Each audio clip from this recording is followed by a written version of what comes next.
to the Technical Staff and Theatre Workers podcast. It's the podcast in which I talk to people who work backstage in the technical theatre industry about how they got in, their experiences, and any advice they can give to anyone getting in. This is episode 12 of season 2, the final episode of this season. What a season it's been. A really long one, but really enjoyed it, really loved it. Loved recording, loved chatting to everybody in this season, as well as the last season. The downloads have been fantastic, so it's really great to know that people out there are really enjoying it, and thank you so much for continually enjoying it. Tell your friends, tell your family, tell everyone you know who's interested in theatre, and anyone who's not interested in theatre, because it might make them interested in theatre. So without further ado, let's get on to our final guest of Season 2.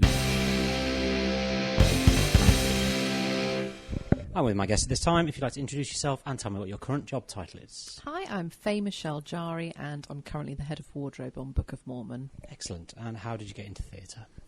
I trained as a performer, so I trained in musical theatre. Didn't we all?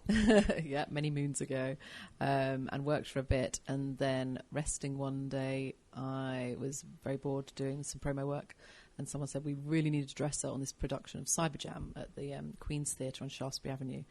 And the rest is history. I went in, loved it, and then just got recommended to the next show that was coming in, which was an RSC production.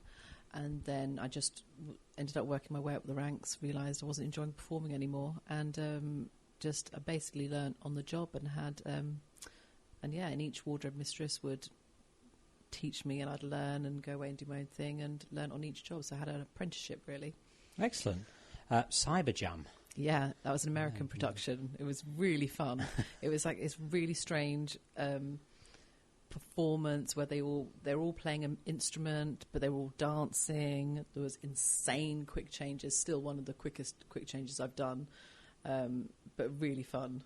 So wow. Really, yeah, it was an experience. I'm properly thrown in at the deep end. I was like, you're dressing tonight. I'd never done it before, but obviously being a performer, I knew what it was entailing. Yeah. And it was fun to then work on a different side of the business. Excellent. So you trained in musical theatre, but not in the wardrobe side of it, in the performance side of it. Excellent. So, and your first job was Cyberjam. Give us a list of any other jobs you've had from Cyberjam to now. Maybe not all of them if you don't want to, but... Yes, that I went on to the RSC's Taming of the Shrew and Tamer Tamed, which then led on to Imogen Stubbs and... Trevor Nunn's production of We Happy Few, which is a play that Imogen Stubbs had written, which was very long, but that was fun. That was an experience, and then I was deputy on that, and then I went into deputy on The Big Life, and I was still doing the odd audition, and sort of was being pulled across to perform at the New London doing Joseph at the same time. So my poor head of wardrobe would get a call saying, we need Faye across at the New London today. So I'd have to go and get my dance shoes, go across and do that. And then I stayed with that head of wardrobe for a few shows, and we were doing Fiddler on the Roof at the Savoy. And she was then leaving. We were coming up to about the end of the year. She was leaving to do a different job, and the production company asked me if I'd step up, and I thought, well, this is a good opportunity to see, actually, let me commit to it, see if I do like it, because I was a bit like, oh gosh, I'm not really sure. And then a year later, I was on my second show and hadn't thought about performing, and thought, actually, this is what I'm really enjoying, and I'm loving it now. So Fiddler on the Roof. I did it, Fiddler on the Roof. What came after that? God, I can't even remember now. It's so long ago. But I did a few musicals and then went through a spate of doing a lot of plays, which I really enjoyed. And they're always shorter because you do, 3-4 months maybe, and then you're on to the next thing.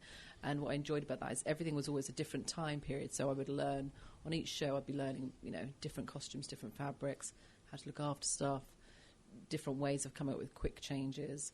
And then I had a little break when I had my first child, and then ended up coming back into big musicals again. So I came back and did Gypsy with Imelda Staunton.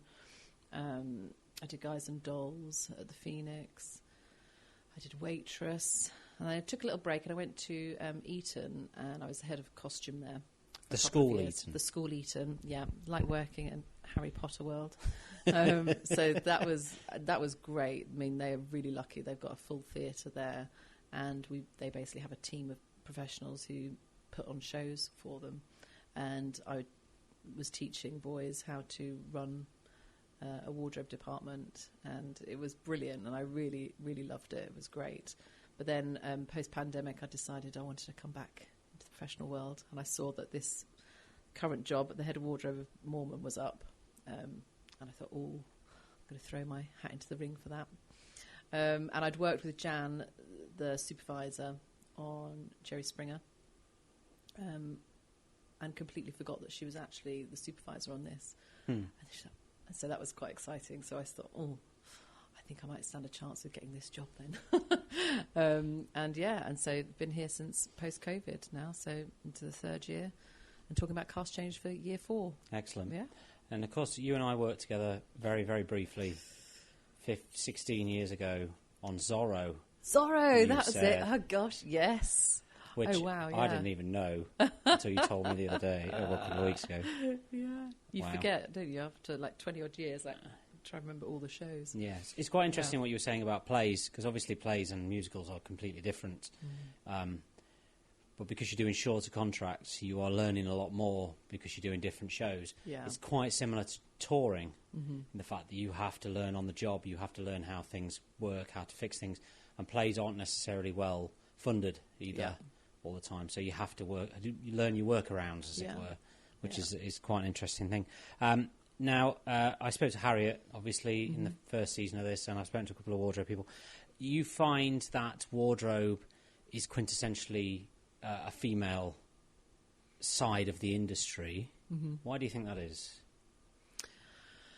Just throw you in the deep end on that one. Yeah, well, it probably boils back to, sewing's a woman's job, isn't it? And that's sort of that outlook on the 1950s housewife just sitting at home and sewing. And that, and you still find that now, that people just think things can happen really quickly and you can fix things and,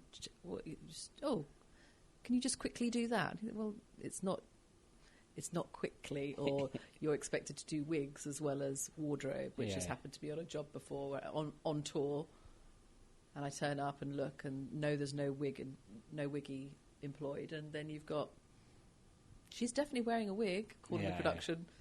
No, there's no wigs on the show. Well, I'm looking at a wig for sure, and suddenly you're having to look after a wig. Whereas if you were in lighting, they would not say, can you just quickly pop over and do the sound? Whereas there seems to be this very strange thing with wigs and wardrobe where they're almost tied in they're together. They're interchangeable, and they're not. Two completely different skill sets. Yes, that's quite interesting. Do you think it's changing at all? Do you think there's more of a balance coming along, or does it just seem like it's still predominantly a female side?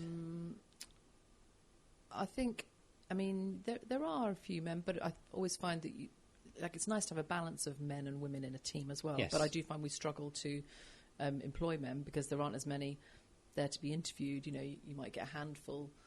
Yeah. And, 5 of those CVs might be, and then you've got 55 for women. Yeah. But also then I think so that, does it come down to pay? Because, generally wardrobe department are not paid as well as lighting and sound, and for some reason, the HODs and the deputies are not on the same level for some reason. So that's a battle which is, it's constantly ongoing. Constantly ongoing, where you're sort of more undervalued than this lighting and sound. Whereas if they're not in the costumes and they're not on stage, you've got a pretty big problem. Yeah. So absolutely. So that side of it doesn't seem to me that it's changed at all yet, but the fight is ongoing. We should keep trying. Have you ever come across any issues in the industry, naming no names, of you feel people have held you back at all, or prevented you from getting jobs in any way? No, I don't. I can't think of anything like that. Actually. Good. I think I've been quite lucky. Good answer. What are the pros and cons of the industry? The pros. If you're in theatre, you're in it because you enjoy it. It's very much vocational, and people generally tend to, you have a lot of fun backstage. It's a very personable industry to be in, and you get that instant recognition of your work every night. There's, hopefully there's always an audience clapping and responding, which is which is always really nice. And you're producing something whole every day. And, no work day is ever the same. For us, especially in wardrobe, it's, yes, you're always coming in and doing maintenance, but one day you can be fixing a wart onto a monster's nose, and the next day you're hemming a pair of trousers. So it's always a really painting lovely... bullets.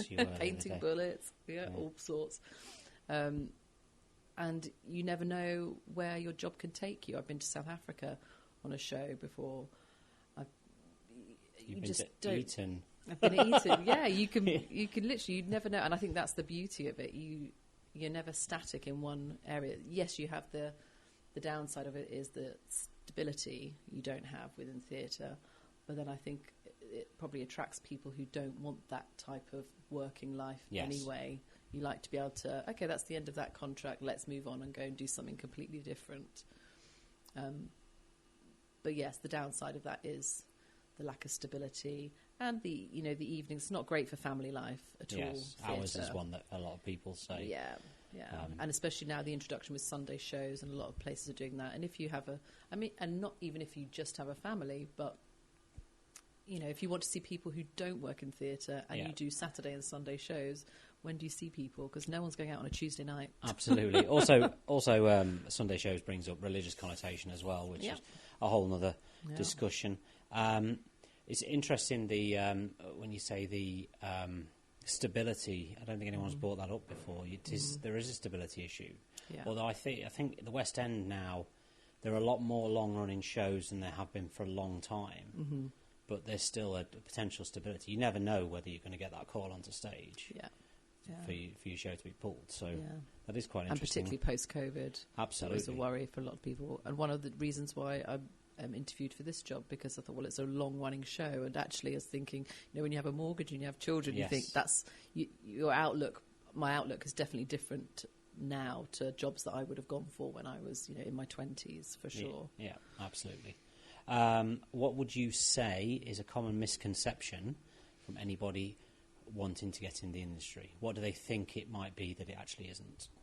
I think people always think it's very glamorous. Yes. And it's definitely... Absolutely glamorous. Especially on the wardrobe side. Especially wardrobe. I mean, you have your, the odd parties, opening nights, and that can be glamorous, but your day-to-day life isn't glamorous. Yes, it can be fun, but it's not glamorous. Yes. Not in wardrobe. Absolutely. What advice can you give to anybody trying to get in?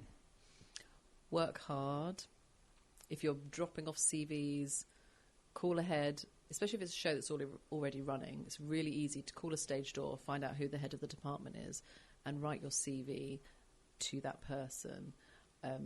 Personally, I find it really annoying getting CVs through that just say, "Dear Sir, Madam," and they tend to go to the bottom of a pile. Yes. And that's my one big thing. And to just contact people constantly, because there is always times where suddenly we really need someone, a dep or someone to come in and help with the show, and someone just happens to have contacted or sent them a CV that day, and you get it, and you will call them. So there is quite a bit of luck involved, timing.